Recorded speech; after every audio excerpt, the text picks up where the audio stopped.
Theresa May suffered a kick in the teeth today despite finally agreeing a Brexit deal as the EU said it needed more clarity on her vision.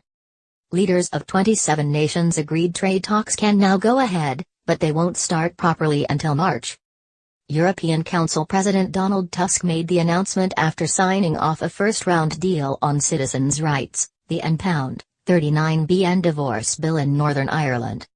He told journalists in Brussels, "It is now time for internal EU27 preparations and exploratory contacts with the UK to get more clarity on their vision. On that basis, we should adopt guidelines and start negotiations next year. I trust that the unity on the EU side will continue." It opened an immediate rift with Theresa May, who insisted Britain's talks on its future relationship would start straight away. A document agreed by the 27 countries said they will adopt additional guidelines at the next European Council summit in March 2018. It only promises to work towards a framework for a trade deal, with a wait until March before guidelines for the way ahead are produced. That leaves just a year for Mrs. May to thrash out a complex trade policy before exit day on March 29, 2019. Mr. Tusk said meeting that deadline was realistic and dramatically difficult. European Commission President Jean-Claude Juncker called Mrs. May tough, smart, polite and friendly, but warned Phase 2 would be considerably harder than the first, and the first was very hard. German Chancellor Angela Merkel also warned Round 2 would be even tougher.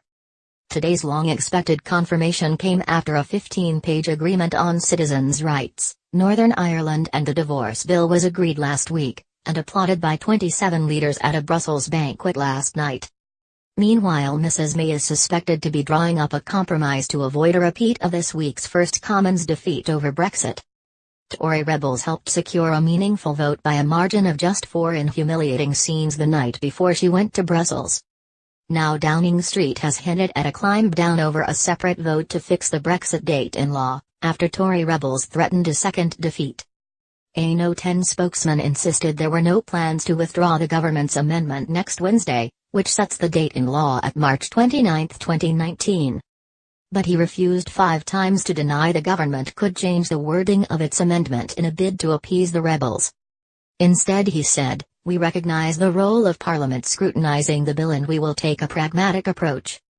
Asked if a pragmatic approach meant changing the wording, he replied, "As I said, we have a pragmatic approach to the bill." In another blow for the Prime Minister, it was reported a final discussion on the end state of Brexit in the divided Tory cabinet has been delayed to next year. Jeremy Corbyn said, "It is welcome that the European Council has at last agreed to move to the crucial second stage of the Brexit negotiations.